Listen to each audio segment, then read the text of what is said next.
संवाद उपनिषद श्रृंखला में आज का विषय संप्रेषण और वाक भाग 2। भारत में वर्ण को अक्षर कहते हैं। सारे ही शब्दों और भाषा की रचना इन अक्षरों से ही होती है। अक्षरों का दूसरा नाम वर्ण होता है, जिसका अर्थ रंग होता है। वर्ण होता है और वर्ण अक्षर भी होता है। ये वर्ण वर्णमाला कहलाते हैं, अक्षरों की माला।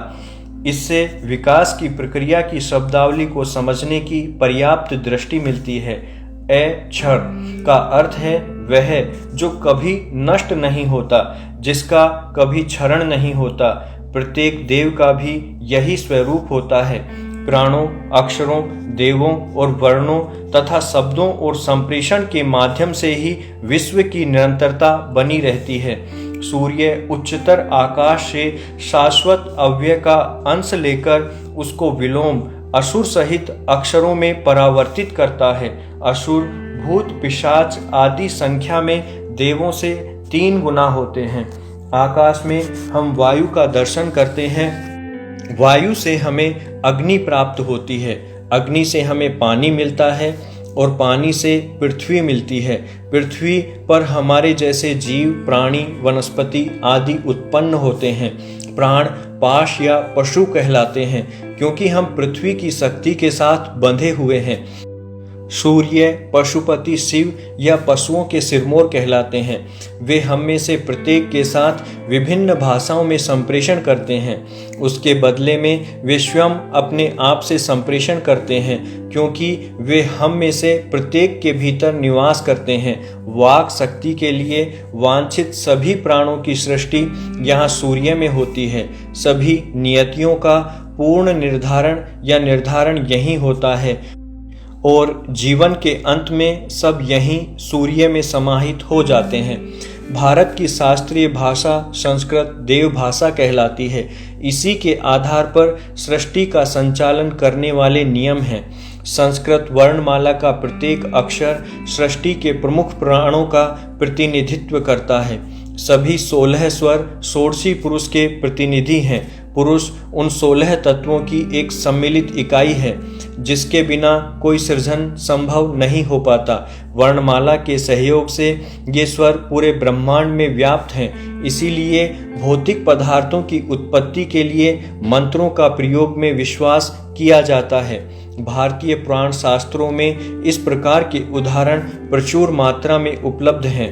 अव्यय, अक्षर और क्षर पुरुष, इनमें प्रत्येक के 5 लक्षण होते हैं, जो परम सत्ता के सहयोग से षोडशी पुरुष का निर्माण करते हैं। इस परम शक्ति की इच्छा से ही विश्व का निर्माण होता है। परम शक्ति को शुद्ध ज्योति, शुद्ध चेतना या तांत्रिक श्लोकों में शिव भी कहा गया है। यह विश्व उस सर्वोच्च सत्ता का ही प्रतिबिंब है, क्योंकि यह प्रतिबिंब मात्र ही है। अतः इसको एक माध्यम के संबल की अपेक्षा रहती है। जैसे दर्पण आकृति को प्रतिबिंबित करता है तथा नासिका गंध को। जो शब्द हम सुनते हैं वह भी हमारे कान में नाद का ही एक प्रतिबिंब है। चूंकि संप्रेषण शब्दों के माध्यम से उत्पन्न होता है, सारे विश्व की रचना भी परानाद के द्वारा ही होती है, जो नाद का ही अत्यंत सूक्ष्म रूप है। इस प्रकार यह संसार परानाद का ही प्रतिबिंब बन जाता है। परानाद का आदि स्रोत शिव ही समस्त ज्ञान, प्रज्ञा और दर्शन का स्रोत होता है। अभिव्यक्त करने की क्षमता शक्ति कहलाती है। शिव और शक्ति प्रकारांतर से एक ही हैं, किंतु व्यवहार में हम शिव की अपेक्षा शक्ति की विद्यमानता को ही पहचानते हैं। शक्ति के द्वारा शिव की इच्छा और ज्ञान के प्रतिबिंब स्वरूप ही विश्व की संरचना की जाती है। शिव ही समस्त सृष्टि के मूल में होता है। इस शक्ति के 3 मूल स्वरूप होते हैं: अनुत्तर, इच्छा और उन्मेष। संस्कृत के महान विद्वान अभिनव गुप्त ने संस्कृत वर्णमाला अक्षरों की माला का विस्तृत विश्लेषण किया है। गुप्त कहते हैं कि अनुत्तर सर्वोच्च, इच्छा, कामना एवं उन्मेष तरंग ही सृष्टि के मूल में है। ये तीनों ही मूल स्वरों को प्रकट करते हैं। ए, ई, उ। यहाँ प्रथम स्वर ए ही सर्वोच्च सत्ता है। ई इच्छा का निर्देश करती है और शेष शब्द ऊ है। इसका अर्थ है सर्जन का स्पंदन सदैव दो तरफा, एक छोर से उस छोर तक की प्रक्रिया है, किंतु एक साथ चलने वाली।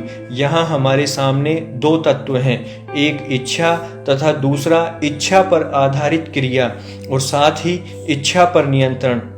जब ए, ई तथा उ के बीच अंतर संबंध होता है तो दीर्घ नाद के स्वर आ, ई तथा उ उत्पन्न होते हैं। पहले तीन मूल स्वर शुद्ध ज्योति या सूर्य के स्वरूप होते हैं, जबकि इनके दूसरे स्वरूप सोम या चंद्रमा के शुभ परिणाम हैं। इस स्थिति तक प्रवृत्ति का कोई स्वरूप नहीं होता, अपितु नियंत्रित रूप में इच्छा विद्यमान रहती है। जब इच्छा और उसको नियंत्रित करने की शक्ति के बीच कोई क्रिया होती है तब वे रे और लय में बदल जाते हैं, जो कि प्रकाश के स्तंभ होते हैं। ये दोनों ही अत्यंत सूक्ष्म रूप में होते हैं, जिनको केवल महसूस ही किया जा सकता है। वर्णमाला की भांति उसका नियमन नहीं किया जा सकता, अतः उनके नपुंसक लिंगी छाया रूप उत्पन्न होते हैं, जैसे रे, री, ले, री। ये केवल रे प्लस ले की ध्वनि उत्पन्न करते हैं। और जब ऊपर की दो श्रेणियों में परम तत्व का प्रवेश होता है तो ए तथा ओ उत्पन्न होते हैं, जो ऐ तथा औ बन जाते हैं। यह सब क्रिया की सामर्थ्य है। प्रत्येक क्रिया का एक अंत होता है, वही अम है, अम या अम। अन्य सभी स्वर एक इकाई में परिवर्तित हो जाते हैं। यहाँ आकर वह परम शक्ति के प्रकाश के प्रतिबिंब रूप विसर्ग बन जाते हैं। ये 16 स्वर बीज रूप होते हैं तथा वर्णमाला उनका आकार या योनि कहलाती है। यहाँ ध्यान देने योग्य विशेष बात यह है कि भारत में सृष्टि रचना के इस सिद्धांत की शिवलिंग के रूप में पूजा की जाती है, जहाँ एक लिंग लैंगिक प्रतीक योनि पर स्थित होता है। यह संपूर्ण जीव सृष्टि का प्रतीक है। संस्कृत वर्णमाला इस सिद्धांत का ही निर्दर्शन करती है। एक अक्षर की शक्ति ही वह बीज है जो कि पुनरुत्पादन का आधार होता है। यह बीज ही अनुत्तर या परम शक्ति अनोन्य क्रिया के प्रभाव से कै, ख, ग, घ का सृजन करता है, जबकि इच्छा और विश्वास दूसरी श्रेणी के अक्षरों च, छ, ज, झ का निर्माण करते हैं। क्रियाशील इच्छा से ट, ठ, ड, ढ तथा त, थ, द, ध का सृजन होता है। उन्मेष या तरंग से प, फ, ब, भ बनते हैं। वर्णमाला का यह भाग पंचीकाश या 5 का दल कहलाता है। इच्छा प्रकृति के 3 रूप सत्य, रज और तमस से प्रभावित होती है, अतः यह य, रे, ले का तथा तरंग यहाँ व का सृजन करती है। इच्छा के ये 3 रूप ही इससे आगे श, श तथा विसर्ग है का निर्माण करते हैं। अनुत्तर और योनि छ का निर्माण करते हैं। इस प्रकार सभी अक्षरों में वह परम सत्ता निवास करती है, किंतु उसको केवल शक्ति के रूप में ही देखा और समझा जा सकता है।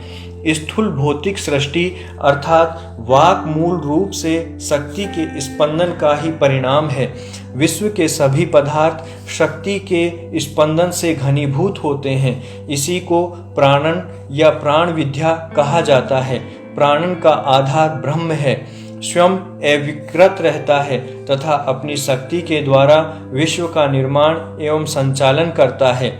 भौतिक पदार्थ एवं उनकी मूल प्राण शक्ति को ही क्षर तथा अक्षर वेद इनका मूल आलंबन अव्यय पुरुष को मानता है। अव्यय पुरुष की प्राण कला से अक्षर, हृदय तथा वाक कला से क्षर पुरुष का निर्माण होता है।